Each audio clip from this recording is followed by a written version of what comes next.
Good morning, happy Thursday.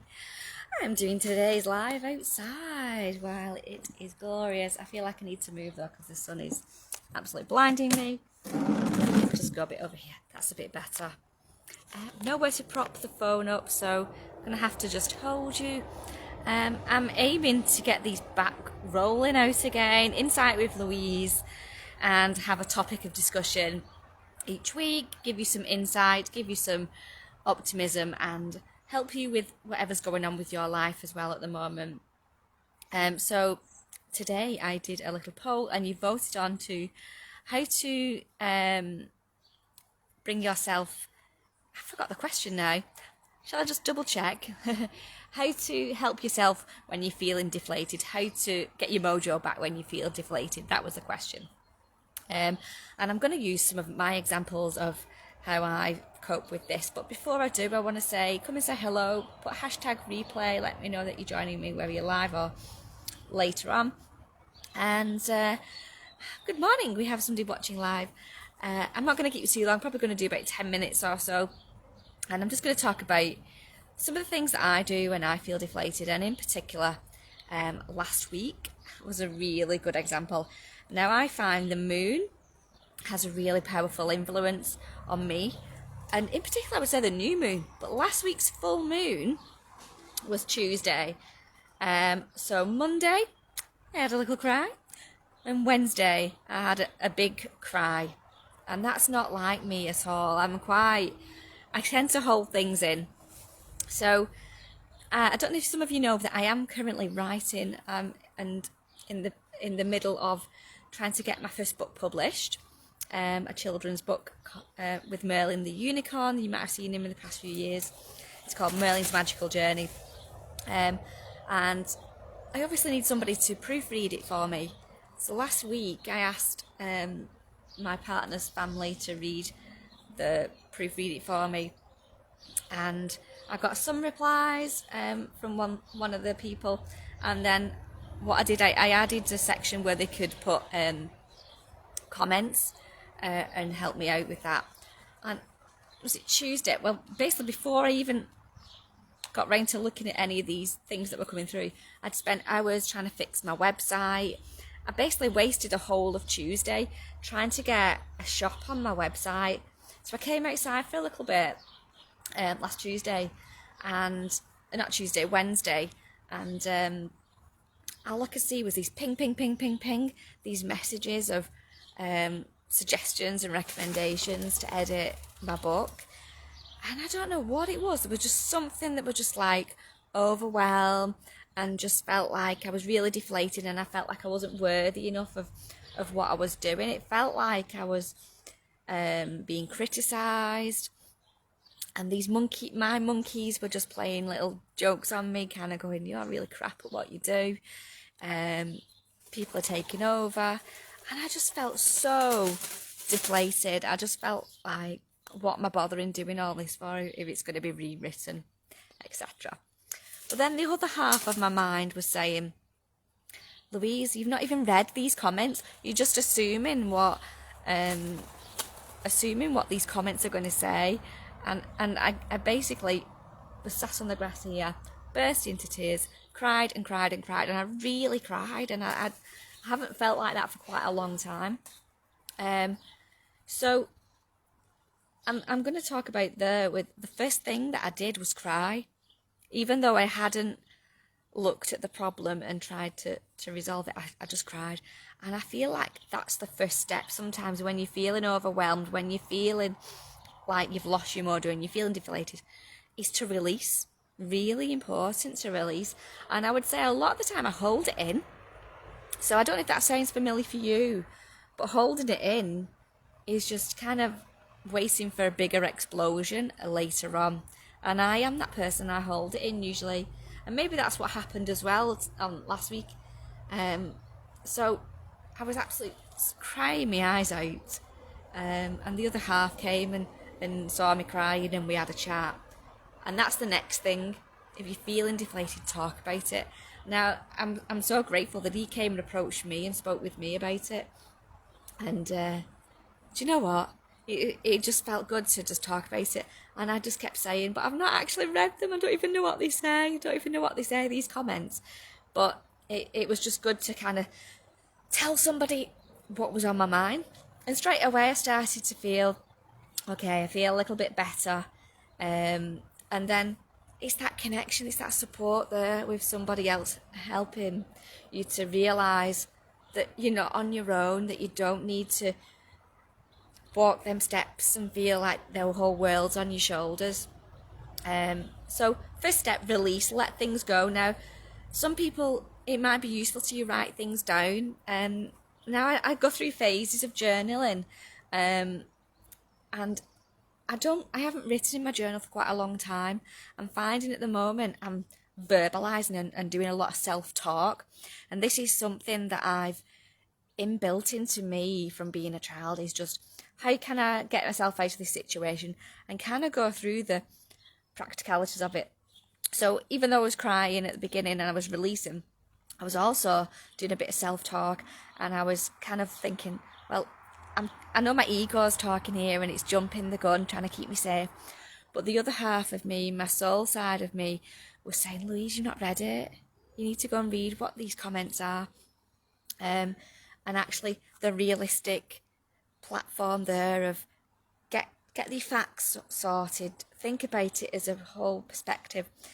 And I don't know what star sign you are, but I'm a Cancerian. I'm water, and I'm very much up and down emotionally, whereas I find that I need somebody else to come in. That's where my partner comes in. He's an earth energy, and he comes in and he helps to ground and balance me when I'm a bit in the sky, floating about, all a bit higgledy-piggledy. So self-talk is another way I find, or journaling is really good.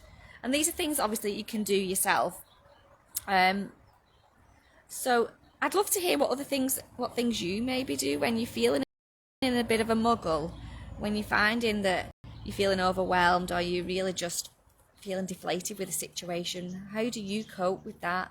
Do you find it's good to get grounded and look at the real facts of things, and what is the worst case scenario that can happen? I think that's a really poignant thing to do. What is the worst thing that can happen? And once you know what the worst thing that can happen is, it's not guaranteed to happen, is it?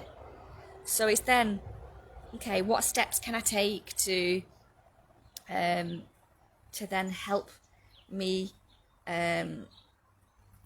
deal with the worst case scenario? So some of the things is obviously we can do some breathing. So the healing part is we've done some release, we can do some breathing. And I was doing that. I was trying to focus on my breathing. Sitting and lying on that grass was perfect, because the grass is helping to ground my energy, helping me to think more clearly. So the healing's very important there.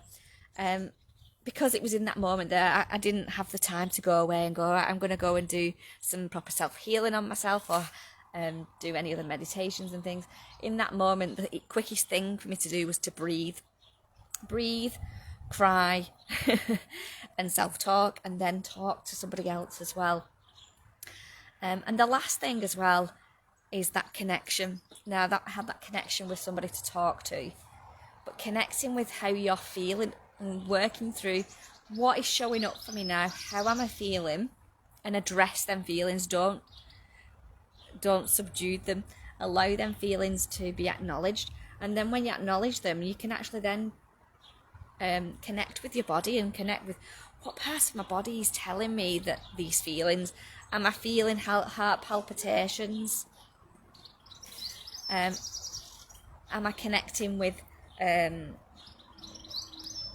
kind of aches and pains? Maybe the stomach's kind of giving me some anxiety, and it's a bit of a circle really. You kind of go back and do these steps again. It's like release, heal, and connect. And also that connection is also about connecting with the present moment. When you are connecting with that present moment, you're not in the future. You're thinking about, okay, how am I feeling right now? Breathe, cry, and just focus on that. And then you can worry and deal with the practicalities of things maybe later. Hi, Jen, lovely. I always need to talk it out fully with my husband. but I hope to be able to use mindfulness to find the truth within myself. First, I just need to work on trusting myself first. I think that's really important, trusting yourself. Because we've all got the inner tools to cope with things, and sometimes a lot of what goes on in my mind is I want someone to kind of sort a problem out for me, and I always feel that initial thought first off, I wish somebody just helped me sort this out.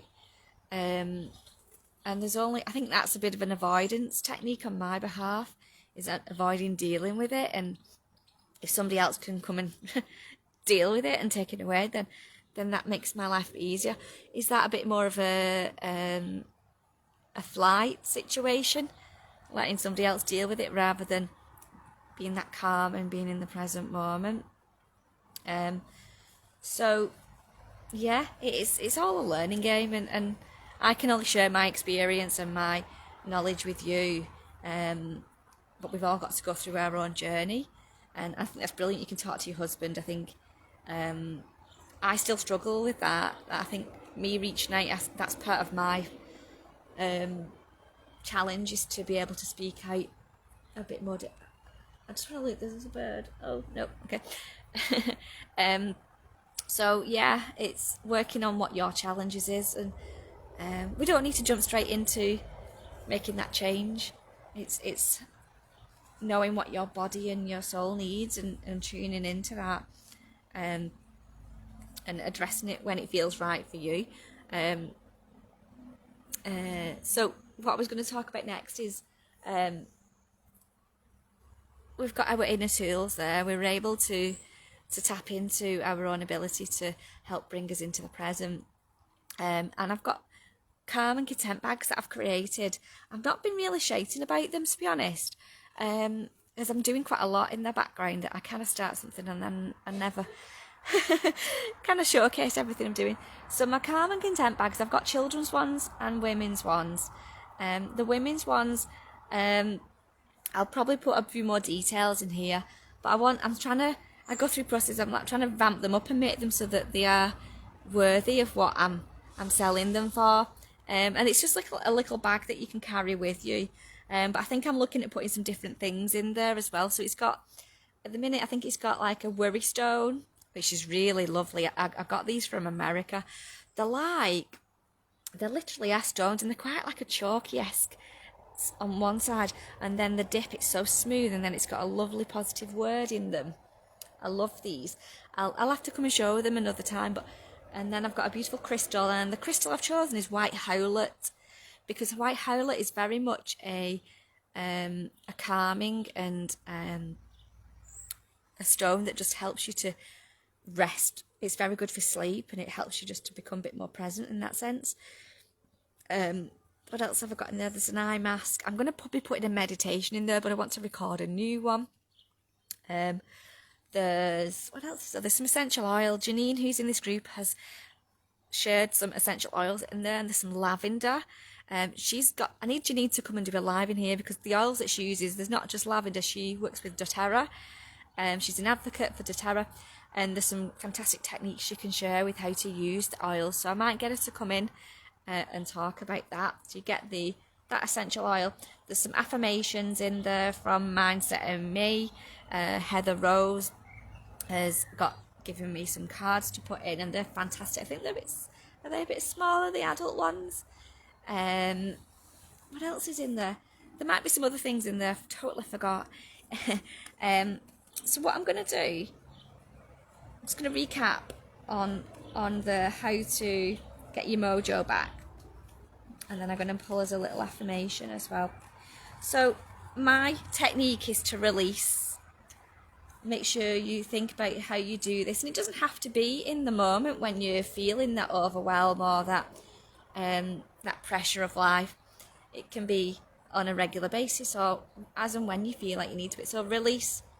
If you need to have that cry, if you need to have that self-talk or journal, then do that. And even that release is in talking to somebody else. The healing is more the mindful part for me.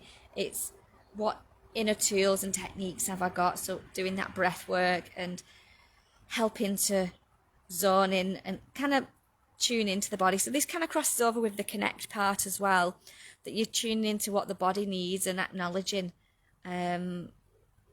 this need to be on your own, maybe the need to do that breath work, or maybe some hand movements or massage, whatever it is you can do in that moment. And that's where the calm bags come in, because they help with that in the moment. And the connect is by doing that, you're helping ground your energy and connect in the present moment, and you're connecting with your whole being in that sense, which then helps you then to, when you have to go and face that maybe challenging situation and help to get your mojo back, you are in the right place.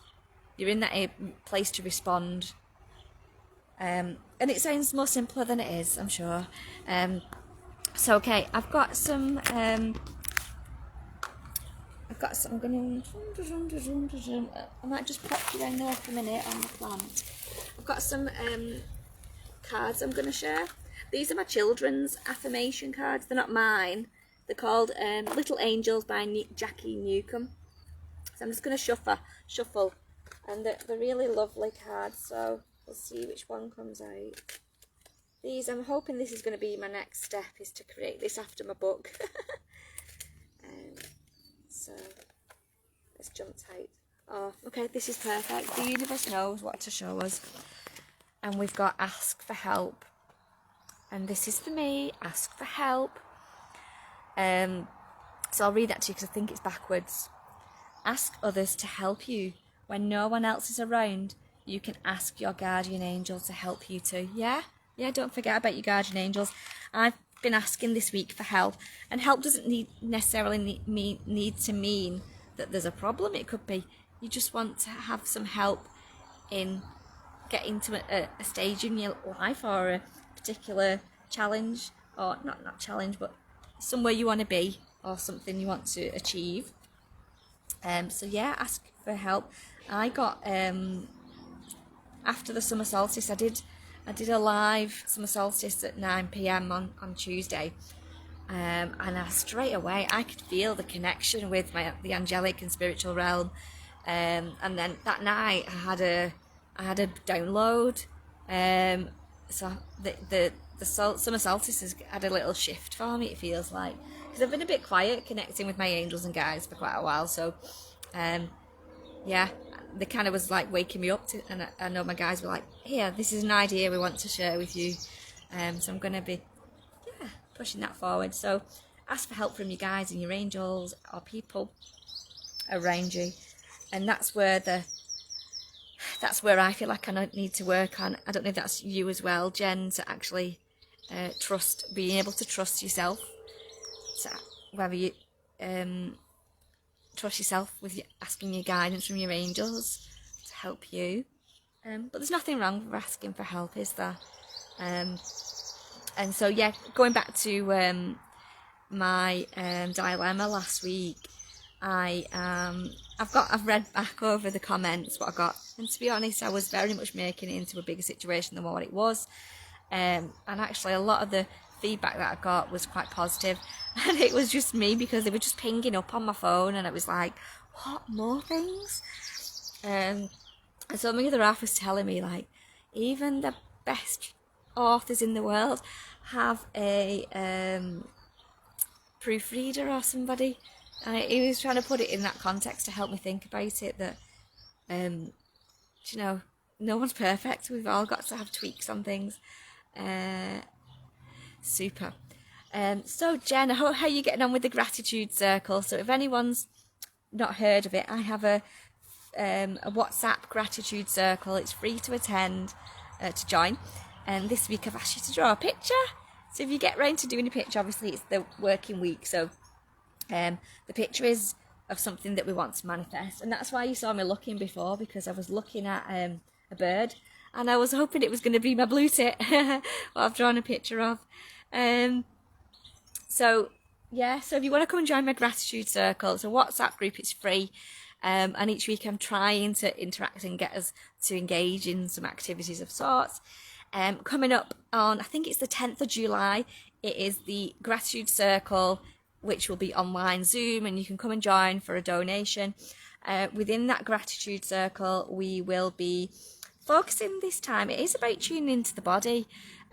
So we're going to do some inner work on how we listen to our bodies and how grateful we are for our physical and energetic bodies. And with that, it's a meditation. We also have a chat and we discuss how things are showing up for us. So it's very much a sharing space as a circle. It's confidential. Nothing outside that circle will be shared elsewhere. And it's just to help uplift your energy and help you on your path to show up for you. And just to help you to get some small practices, whether it is just that once a month that you turn up, or whether you continue doing some of those practices that I share and recommend in your own time as well. You love the gratitude group so much, it keeps me in check, and I will be doing my drawing tomorrow. Brilliant, love it, can't wait to see.